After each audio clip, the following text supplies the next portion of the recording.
that looks like 500. That is 500. It'd be a good week if I hit this right now. A real good week.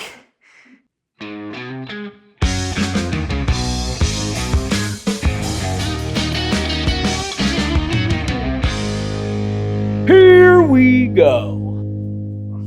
Maybe I could deadlift. Yeah, I'll deadlift today. Yeah, we can deadlift this morning. Before. My deadlift has been feeling really good. All right. The open is upon us. So this morning we're gonna do some strength. I don't know, Whit will probably ask me some questions and I'll, get fired up and worked up about them, and we'll do that, and then we'll do some strength and yeah, have some fun, That's what we're here for. And then we'll do the open announcement. Maybe, if we can do it here. Whenever I'm gonna deadlift, to make sure I get my hips, my hamstrings, and my glutes kind of stretched out and firing. So, good mornings. Banded good mornings are always nice. I'll definitely maybe do some glute ham raises or Nordics, get the hamstrings going, or leg curls with a band. So, got to get those muscles going. Do you look back and think you had any training mistakes? I've had lots of training mistakes. I'm pretty sure all of them. Yeah, some of the things, one of the things I learned in the military was you learn so much when you start to teach things. And for me, I was never a coach. I never, a lot of athletes, a lot of CrossFit Games athletes back in the day were like level 1 coaches or gym coaches. And I feel like when you teach something, it becomes, you just get so much better at like understanding it. And when I was a CQC instructor, close quarters combat, so like house clearance. And man, I thought I was really good at it. And then when I taught it, I was like, oh dang, it just was so much more eye-opening, and I became so much more efficient at it. Because when you see mistakes over and over and over again, and you're correcting mistakes, it just makes it easier for you to do. And you don't make those mistakes nearly as often. And so, I think that one thing, right, never coaching, it wasn't a mistake, but it definitely allowed me to make my own mistakes a lot more than I could have if I, was a coach. I definitely over-programmed for sure. Me and my buddy were actually talking about 2016 the other day and how insane, it was insane. Like literally, we lived in zone 5. Like our heart rates were always high. It wasn't even like a thought. It was just like, yep, that's where we're going today. We're going somewhere really, really dark. And then we're going to go somewhere really, really heavy with something. And I definitely could have made some adjustments and been more efficient. I did not emphasize accessory with my strength lifts as much as I should have. Something, again, now I realize, and I'm seeing my numbers go up. I don't have the volume of conditioning or the volume of anything that I used to. So obviously that's going to help strength as well. But, really, doing the big lifts is great, but you have to obviously hit some accessory work to help those lifts. Being okay with taking rest days and realizing you actually need them, instead of being like, when you're competing, you just constantly think about what you should be working on. And so it's very easy to get, for a guy like me, I'm a worker. Like I wasn't gifted with size, strength, speed. I was gifted with the ability to go in and work as hard as I could and basically turn my brain off and not think and just kind of keep chugging along. And I think that comes from, my wrestling background, my Navy background, all that. And I was just, a hard charger. And for me, it was like when I was resting, I just felt like I was losing ground, which is not the case. It is okay to take rest days in competition when you're competing, and even in life, not taking rest days. Was that 2016? Oh my gosh, 2016, I remember there was a time where I looked at my training log And I'm like, man, I just don't feel good today. Like, I'm just like, everything feels off. I'm down. Like my times, like I wasn't hitting times on my workouts. I'm like, I know I should be hitting this time and I wasn't anywhere near it. Weights were feeling heavier than they should. And I look at my training log and it's like, oh, this is my 29th day of training in a row. And I'm like, maybe I should take a rest day. And so, yeah, it was just crazy. It really was. And it really shows you what the body's capable of more so than what it's not capable of when you do that type of stuff. You can kind of keep pushing, especially if you can turn your brain off.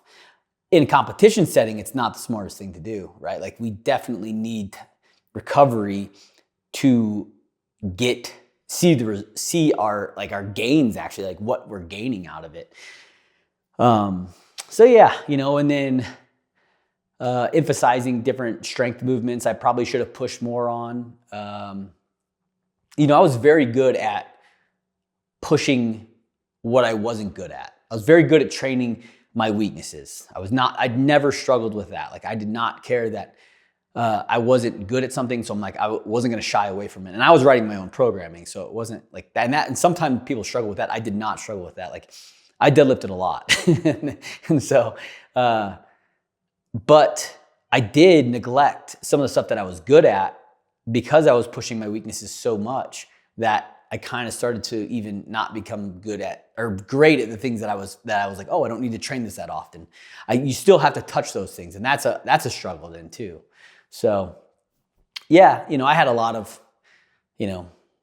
miscues, but I think everyone can look back and, figure out how they could have probably done something a little bit different to get a better result from it. Do you look back and wish you'd done things different, or is it all okay? No, I mean, at this point, I'm very happy and very proud of my accomplishments. Like I don't look back and be like, oh gosh, I really shit the bed.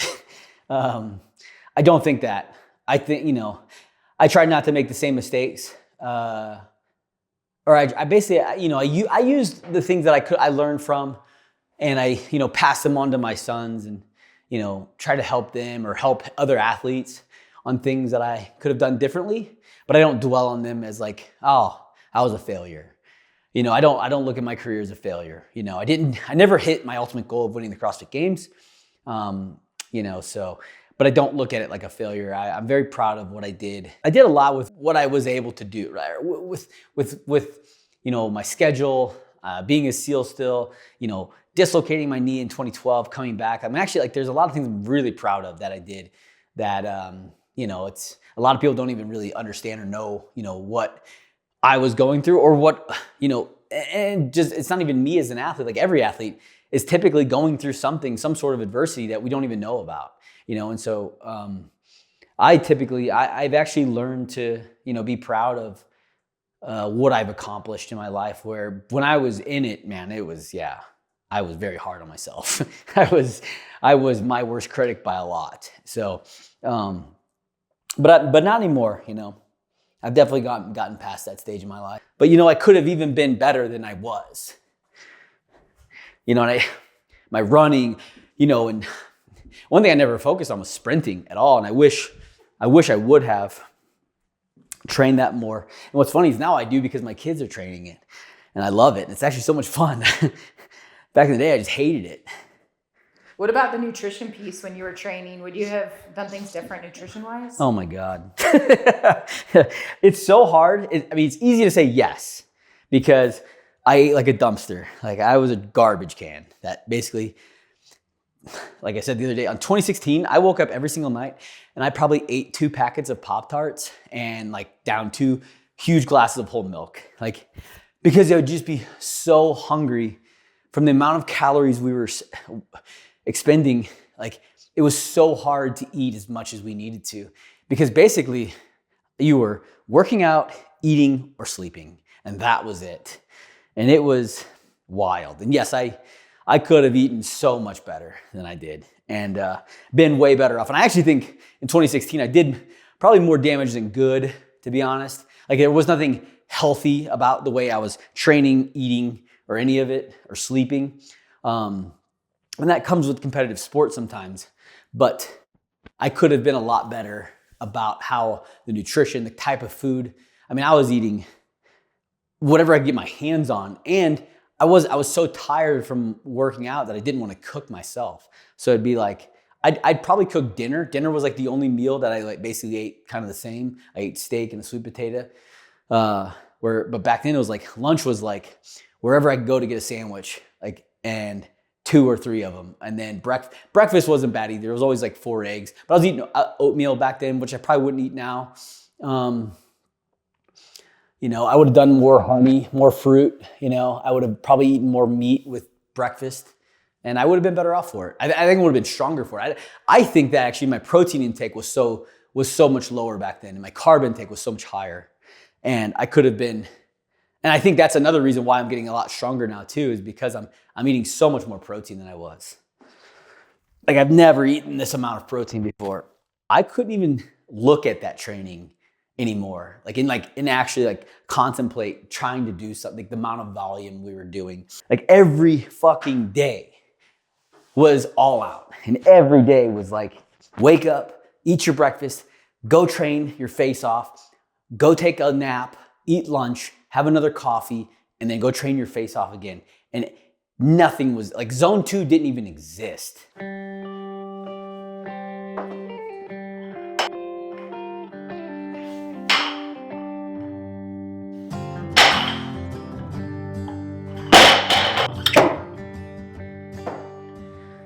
So yeah, like, you know, I think we've talked a lot about deadlifting. Deadlifting has become actually one of my favorite things to do. But learning the appropriate movements and technique of it is very drastic. You know, looking at it, it looks so simple, but it's actually a very compound movement. It's a compound movement. It is very technical. And, you know, understanding how to think to create your body to do what it needs to do, you know, is something that's important when you're doing it. A lot of people talk about deadlifting being obviously dangerous. I don't believe that for a second. I think being weak to pick things up off the floor is dangerous. So learning how to do it properly, it's, you know, it is because I used to always hurt my back while I deadlifted because I was not doing it properly at all. I wasn't engaging the right muscle groups. I wasn't thinking the appropriate way to get my body to do the things that I needed it to do. So on this next rep here, I'll kind of walk through how I set up, my pull, everything. And this is all stuff I've learned from, and I've talked about him before, strength coach over in Australia. He coaches Hafthor, phenomenal guy, and he puts out a lot of great stuff on strength movements.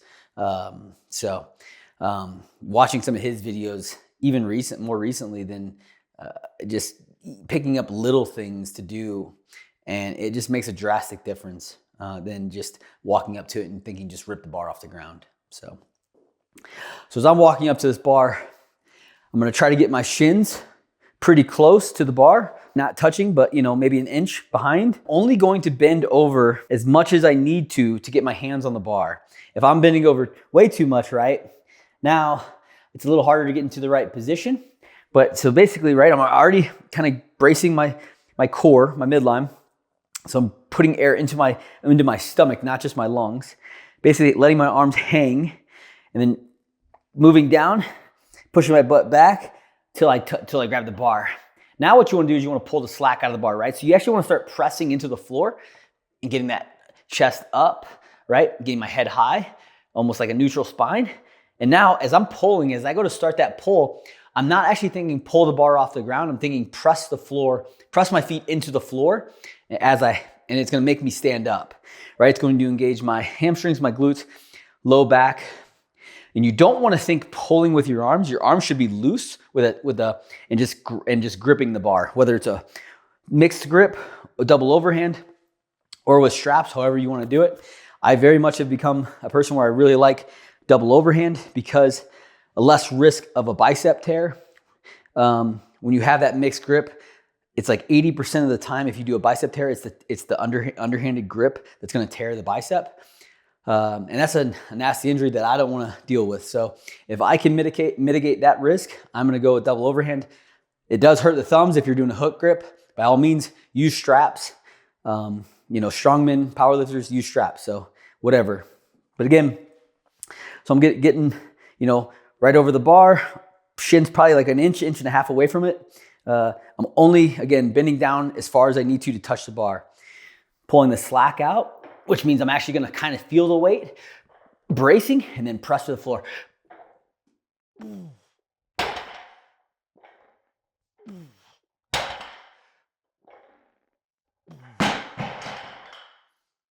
Boom. Actually, like the length of like your femurs and your torso and your legs in comparison to your torso, it all plays a part in like positioning, starting positioning. If you have super long arms, right? Like a guy like Austin Malleolo, I mean, I don't know, some people might not know who he is, but he was a great CrossFitter. Went to the CrossFit Games probably 5 or 6 times back in the day. The dude's arms were like, he could probably touch his knees from standing up. And so like he was a phenomenal deadlifter, and you're not saying it wasn't because he was strong, but yeah, like his body gave him a mechanical advantage. He didn't have to actually stand up that much. Like his range of motion standing up was like here. It was crazy because his arms were so long. Where like, I mean, yeah, you kind of have a little bit of a mechanical advantage squatting when you have, shorter legs. So, and I'll take it all day long. And I blame my dad.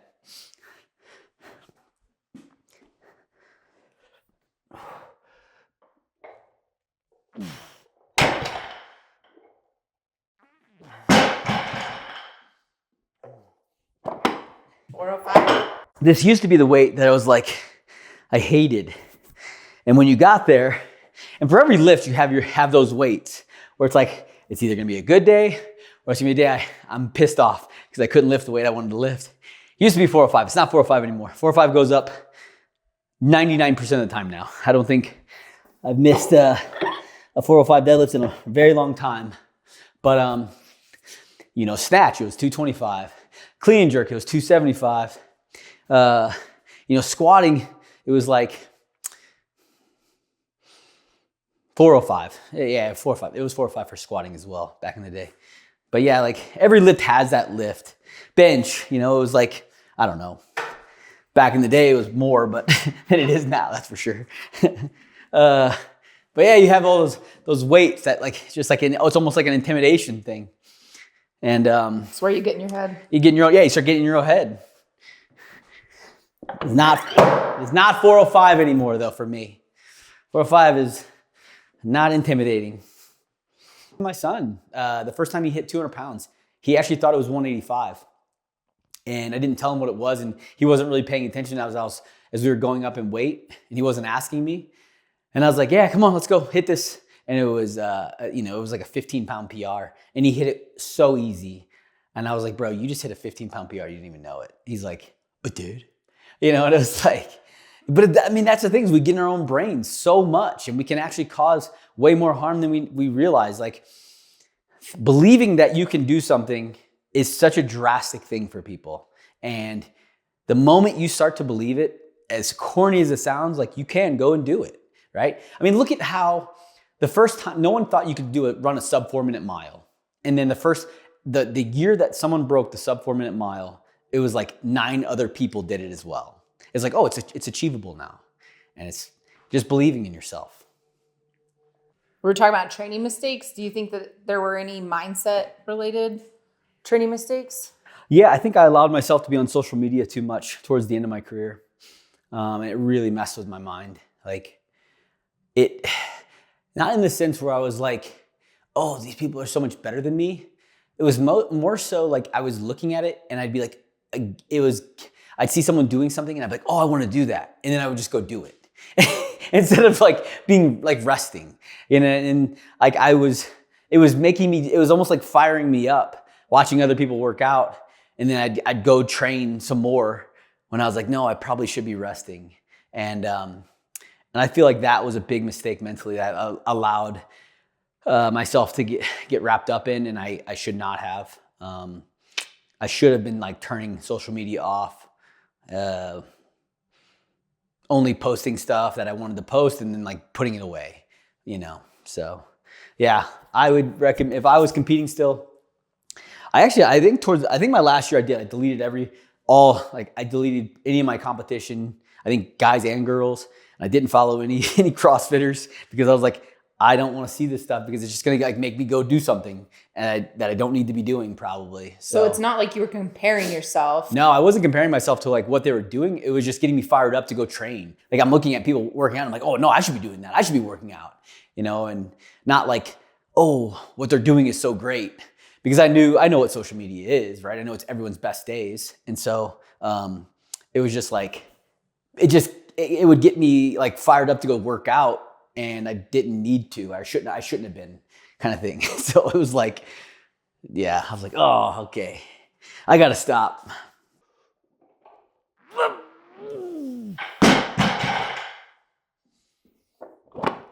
Does that feel light? I did feel really light. I need to figure out the jump. It's like when to make the bigger jump, now or the next one.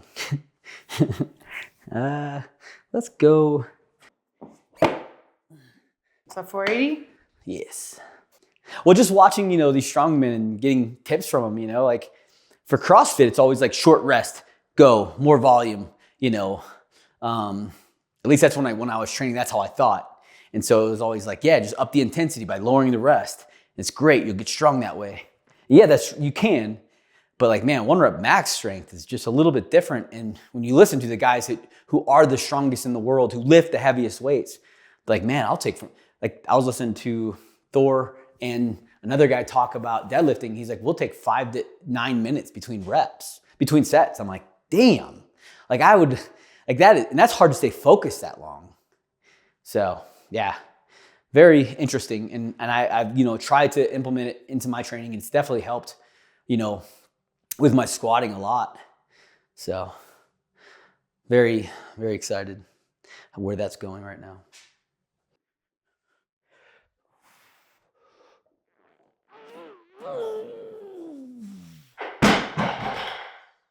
That felt good. Looked pretty smooth.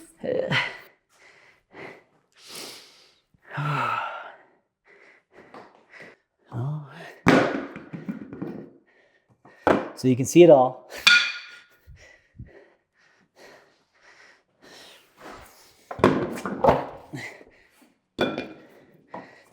That looks like 500. That is 500. It'd be a good week if I hit this right now.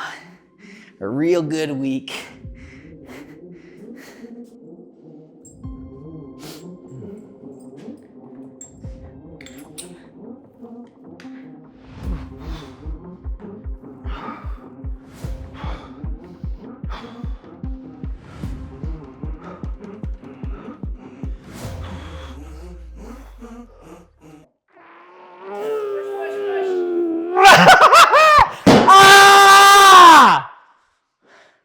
Oh my God. Well, that felt really damn good. Oh man. Wow, that felt like actually not hard even. Oh, that felt so good. Woo! Yeah, what a week. What a fucking week right there. I'll tell you what. Oh, that felt so good. I've only been trying to do that for, 41 years. Well, not really 41 years, but there you go. 41, still hitting PRs. 2 in the same week. Fuck. Hell yeah. What was the other PR? Your back squat? A back squat at 450. If you haven't seen it, it's on Instagram. Now you got the 500 Now I got 500 for that. Yeah, 500 pound deadlift. Now I just got to squat it. That's triple body weight. Weigh 167. Let's go. Oh, that felt good. Woo. Okay. I'm happy. Good day. It's going to be a good day. Knox PR'd today. My little man hit a 160 back squat. I got the PR. Let's go. Well, there we go. I'm so excited right now. I'm so freaking fired up inside my brain. But just showed you, Doesn't matter how old you are, right? You put focus into something and you can achieve whatever it is that you want to achieve, right? Believe that you can do it. When I stepped up to that bar, I knew it was coming off the ground. And that was the first time that I've ever felt that with 500 pounds as a deadlift. You know, I've probably attempted it, I don't know, maybe a handful of times, but every time I walked up to it, I didn't think I was going to get it. And I didn't, weird. But today I knew it. It was feeling really, really good.